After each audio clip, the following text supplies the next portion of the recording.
बिस्मिल्लाहिर्रहमानिर्रहीम। अस्सलाम वालेकुम डियर स्टूडेंट्स, आज हम सीखेंगे 10th class physics chapter number 14 current electricity के एक्सरसाइज के एमसीक्यू सॉल्व करना। और ये पार्ट 2 है और इसका जो पार्ट 1 है वो मैं ऑलरेडी अपलोड कर चुका हूँ, जिसमें पहले कुछ जो एमसीक्यूज़ हैं वो मैंने सॉल्व किए हैं। और आज की इस वीडियो में जो बाकी एमसीक्यूज़ हैं इंशाल्लाह इनको सॉल्व करेंगे। तो चलें जी, स्टार्ट करते हैं। हमारे पास एमसीक्यूज़ है by applying a potential difference of 10 volt across a conductor, a current of 1.5 ampere passes through it. How much energy would be obtained from the current in 2 minutes? देखें, ये numerical type है। इस तरह के MCQs को रटा लगाने की ज़रूरत नहीं है, इनको आपने अंडरस्टैंड करना है। हमारे पास यहाँ पर उसने कहा है जी कि how much energy would be obtained. Energy के लिए यहाँ पर हमारे पास जो फार्मूला बन रहा है वो I/V/O/T, ठीक है, इसके अकॉर्डिंग, डाटा के अकॉर्डिंग। तो यहाँ पर हमारे पास जो आई यानी कि करंट की वैल्यू है, अगर आप डाटे में देखें तो दी हुई है a current of 1.5 ampere. 1.5 ampere का करंट है। और वोल्टेज जो देखा जाए तो आप देख सकते हैं पोटेंशियल डिफरेंस ऑफ 10 वोल्ट 10 का है। और टाइम उसने कहा था जी 2 मिनट्स। 2 मिनट्स मीन यानी कि उसमें जो सेकंड होते हैं वो 120 सेकंड होते हैं, ठीक है। जब आप इन तीनों को मल्टीप्लाई करेंगे तो ये 1800 जूल आ जाएगा, क्योंकि एक एनर्जी है, एनर्जी का यूनिट जूल होता है। और इसको अगर हम अपने ऑप्शंस की तरफ देखें तो वो किलो जूल्स वाले ऑप्शंस हमें ज़्यादा मिल रहे हैं जूल वाला, क्योंकि जो ए बी है वो इसके अकॉर्डिंग नहीं है। सो इसको हम कन्वर्ट कर लेंगे। जब साइंटिफिक नोटेशन में लिखेंगे तो ये 1.8 इंटू 10⁻³ हो जाएगा, क्योंकि हम 3 डिजिट मूव करके आ रहे हैं राइट साइड से। तो अगर आप देखें तो 1.8 10⁻³ इक्वल होता है किलो के, तो इस तरह 1.8 किलो जूल। तो इसके अकॉर्डिंग अगर आप देखें तो आपका करेक्ट ऑप्शन जो है वो डी बन रहा है, जो कि 1.8 किलो जूल है। उसके बाद नेक्स्ट आपके पास एमसीक्यूज नंबर 6 है जी कि ohm is the unit of, यहाँ पर किसका यूनिट है।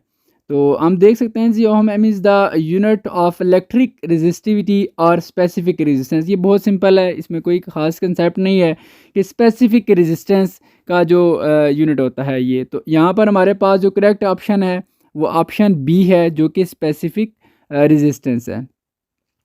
और डी स्टूडेंट्स, अगर आपने अभी तक चैनल को सब्सक्राइब नहीं किया हुआ तो फ़ज़ल एकेडमी को सब्सक्राइब करके फ़ज़ल एकेडमी का हिस्सा बने और बेल आइकन पर भी साथ प्रेस कीजिएगा, ठीक है, ताकि आपको तमाम वीडियोस और सारे नोटिफिकेशन जैसे वीडियो अपलोड हो मिल जाया करें। तो नेक्स्ट एमसीक्यूज़ की तरफ आते हैं जी। ये स्टूडेंट्स, थोड़ी सी तबीयत ख़राब है, इस वजह से स्लो हूँ आज। If 4 kilo ohm and 2 kilo ohm resistance are connected in parallel, their equivalent resistance is, ठीक है। दो हमारे पास रेजिस्टेंस लगाई गई हैं, एक 4 किलो ओहम की, एक 2 किलो ओहम की, और कनेक्टेड है जी पैरेलल, ठीक है, पैरेलल में कनेक्टेड है और इक्विवेलेंट रेजिस्टेंस फाइंड आउट करनी है। देखें, जब वो पैरेलल हों तो इक्विवेलेंट रेजिस्टेंस के लिए हमारे पास ये फार्मूला होता है 1/r/EQ। EQ का मतलब यहाँ पर इक्विवेलेंट, और R mean resistance, equivalent resistance. और चूंकि यहाँ पर हमारे पास दो रेजिस्टेंस हैं तो इसलिए हम 1/r1 प्लस 1/r2, अगर तीन हों तो 1 प्लस 1/r3 भी कर देते, ठीक है। तो ये आप देख सकते हैं जी 1/r1 की वैल्यू हम लेट्स सपोज हमारे पास 4 है, ऊपर दी गई है डाटे में, और इसी तरह दूसरे R2 की 2 है, 2 किलो ओहम है। तो ये किलो ओहम में ही हम यूज़ करेंगे, क्योंकि हमारे पास जो ऑप्शन हमें दिए गए हैं 4 वो भी किलो ओहम में ही है। तो इसके अकॉर्डिंग यहाँ पर अगर आप एलसीएम ले लें तो वो 4 बन जाता है। और यहाँ पर आप देखें 4 का टेबल 4 पे 1 टाइम तो 1, प्लस 2 का टेबल 4 पे 2 टाइम जा रहा है तो 2 को आप 1 से मल्टीप्लाई करेंगे तो 2। तो ये किसी भी तरीके से एलसीएम आप ले सकते हैं। 2 + 1 ये 3/4 आ जाएगा। और यहाँ पर आर इक्विवेलेंट जो है वो नीचे है, इसको जब हम ऊपर ले जाएंगे और 1 को नीचे लेके आएंगे तो इस तरह दूसरी साइड पे 4 ऊपर आ जाएगा और 3 नीचे आ जाएगा। तो ये यूँ आ जाएगा, इस ठीक है। और इक्विवेलेंट के नीचे 1 लिखने की ज़रूरत नहीं है, क्योंकि 1 लिखा हुआ है ना लिखा हुआ है एक ही बात है। तो इस तरह आप 4 को डिवाइड करेंगे 3 से तो आपके पास ये 1.3 किलो ओहम आ जाएगा। तो यहाँ पर आप देख सकते हैं जो आपके पास करेक्ट ऑप्शन बना है वो 1.3 किलो ओहम है। तो 1.3 किलो ओहम ऑप्शन बी जो है वो करेक्ट है आपके पास। अच्छा जी, नेक्स्ट एमसीक्यूज नंबर 8 है आपके पास। If current through a fixed resistance is double then energy dissipation is. If current through a fix resistance is double, ठीक है, अगर करंट डबल कर दिए जाए तो आपके पास एनर्जी डिसिपेशन का ये फार्मूला है E = I²R/T। यहाँ पर आपने उसने कहा जी करंट को अगर आप डबल कर दें, करंट मीन यहाँ पर जो I लिखा हुआ है, I की वैल्यू को आप क्या कर देते हैं, डबल कर देते हैं, यानी कि 2I कर दें। ऐसे जो न्यू करंट है आपके पास I प्राइम, उसको मैंने कर दिया है जो कि आपके पास 2I है। आप इसी फार्मूले में I के जगह 2I लिख दें, जैसे ही मैंने लिख दिया है कि प्राइम इसलिए डाल दिया कि क्योंकि ये न्यू एनर्जी डिसिपेशन है पहले के मुकाबले में। 2i स्केयर ऊपर हो जाएगा और RT, अब जो ऊपर स्केयर है ये 2 को 4 बना देगा और i को स्केयर कर देगा RT। अब 4 को अगर अलग कर लें बाकी जो वैल्यू है ये सारी E के इक्वल ही है। तो इस तरह आप देख सकते हैं जो न्यू डिसिपेशन एनर्जीज में हो रही है, अगर उसको डबल हमने किया जब करंट को, तो वो 4 टाइम हो गई है पहले के मुकाबले में। सो यहाँ पर हमारे पास जो करेक्ट ऑप्शन बनता है जी वो देख लेते हैं। ऑप्शन सी करेक्ट है जो कि 4 टाइम्स है। ठीक है, यहाँ पर 4 से मुराद 4 टाइम्स हो जाता है पहले के मुकाबले में करंट डबल किया। अच्छा जी, फिर नेक्स्ट हमारे पास एमसीक्यूज है कि fuse is always connected in series with. जो फ्यूज़ हम कनेक्ट करते हैं सीरीज़ में किसके साथ, यहाँ पर ऑप्शन है live wire, earth wire, neutral wire and shunt wire. ठीक है, तो यहाँ पर मैंने पहले तो मैं आपको थोड़ा सा कंसेप्ट दे देता हूँ कि फ्यूज़ जो है वो क्यों क्यों लगाया जाता है और वो किसके साथ लगाया जाता है।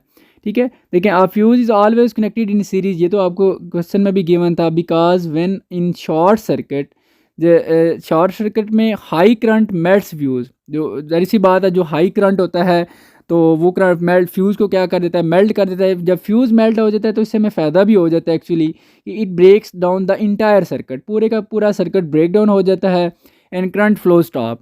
अगर देखें अगर फ्यूज़ रास्ते में ना लगा हो, अगर वही जो शॉर्ट हो रहा है जो वो अगर हाई करंट आगे चला जाए तो आगे जो आपके सारे अप्लायंसेस लगे हुए हैं, फ्रिज है और डिफरेंट जो चीज़ें लगी हुई हैं उनको जो ख़राब कर सकता है, मेल्ट कर सकता है। तो इससे बेहतर है कि हमारा फ्यूज़ ही रास्ते में मेल्ट हो जाए, उससे कोई इतना इशू नहीं होता, हम वो न्यू लगा लेते हैं।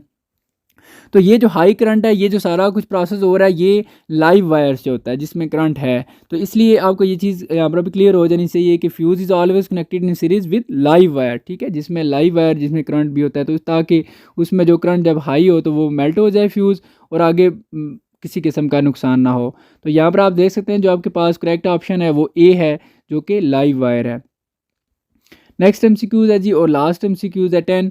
With increase in temperature of thermistor its resistance, option दिए गए इंक्रीज डिक्रीज रिमेंस हैं, मे इंक्रीज और डिक्रीज। यहाँ पर मैं आपको एक चीज़ क्लियर करता चलूँ, शायद आपकी बुक में या आपको इतना आइडिया ना हो कि आप तो ये सोच रहे होंगे with increase in temperature of thermistor its resistance जो है अगर जब टेम्परेचर ज़्यादा कर देता है तो उसकी रेजिस्टेंस डिक्रीज हो जाती है। लेकिन मैं आपको थोड़ा सा कंसेप्ट दे देता हूँ। पहले तो बात है थर्मिस्टर एक रेजिस्टर ही है। ठीक है, लेकिन थर्म इस थर्मिस्टर, ठीक है, यानी कि थर्म से मुराद हीट, ऐसी चीज़ यानी कि जो हीट से जो है ना वो उसमें कुछ चेंजिंग आती जाए तो उसको हम कहते हैं जी थर्मिस्टर। उसको उस रजिस्टर का हम नाम थर्मिस्टर कहते हैं जिसका क्योंकि हीट से जो है लिंक है। तो इस तरह आपने अक्सर जो कंसेप्ट पढ़ा होगा कि जब हम टेम्परेचर ज़्यादा कर देते हैं तो वो ज़्यादा इलेक्ट्रॉन्स अवेलेबल होते हैं तो जिस वजह से रेजिस्टेंस कम हो जाती है। लेकिन आपको ये भी पता होना चाहिए कि थर्मिस्टर की कुछ टाइप्स भी होती हैं, जैसा कि आपकी शायद बुक में अभी ना हो, ये सेकेंड ईयर में आप फिज़िक्स में पढ़ेंगे कि NTC और PTC यानी कि नेगेटिव टेम्परेचर कोफिशिएंट, इस तरह पॉजिटिव। तो इसमें ये होता है कि जो नेगेटिव वाला है इसमें टेम्परेचर और रेजिस्टेंस का इन्वर्स रिलेशन है, यानी कि अगर आप टेम्परेचर ज़्यादा करते हैं तो रेजिस्टेंस डिक्रीज़ हो जाती है। इसी तरह जो PTC वाला है इसमें अगर आप टेम्परेचर ज़्यादा करते हैं तो रेजिस्टेंस भी ज़्यादा हो जाती है। तो यहाँ पर हम देख सकते हैं ज़्यादा भी हो सकती है और कम भी हो सकती है, दोनों ऑप्शन मौजूद है। सो हमारे पास यहाँ पर अगर इसमें ऑप्शन देखे जाएँ तो करेक्ट ऑप्शन डी बन रहा है जो कि मे इंक्रीज़ और डिक्रीज़ दोनों में हम काउंट कर सकते हैं। तो यहाँ पर आपके ये कंप्लीट हो जाते हैं जी। और पार्ट 1 में ऑलरेडी अपलोड कर चुका हूँ जो कि आपको इसी वीडियो के एंड पे भी मिल जाएगा, और ये पार्ट 2 था और MCQs आपके कंप्लीट हो जाते हैं। और इंशाल्लाह नेक्स्ट वीडियो में मैं नेक्स्ट चैप्टर के MCQs अपलोड कर दूंगा। बाकी न्यूमेरिकल्स और कंसेप्चुअल क्वेश्चन ऑलमोस्ट अपलोड हो चुके हैं, आप देखें प्लेलिस्ट में जाएँ। तो अपना बहुत सारा ख्याल रखिएगा जी और मेरे लिए भी दुआ कीजिएगा, अल्लाह पाक मुझे सेहत अता फरमाए। थोड़ी बहुत तबीयत गड़बड़ रहती है, तो चलें जी, अपना बहुत सारा ख्याल रखिएगा। अल्लाह हाफिज़।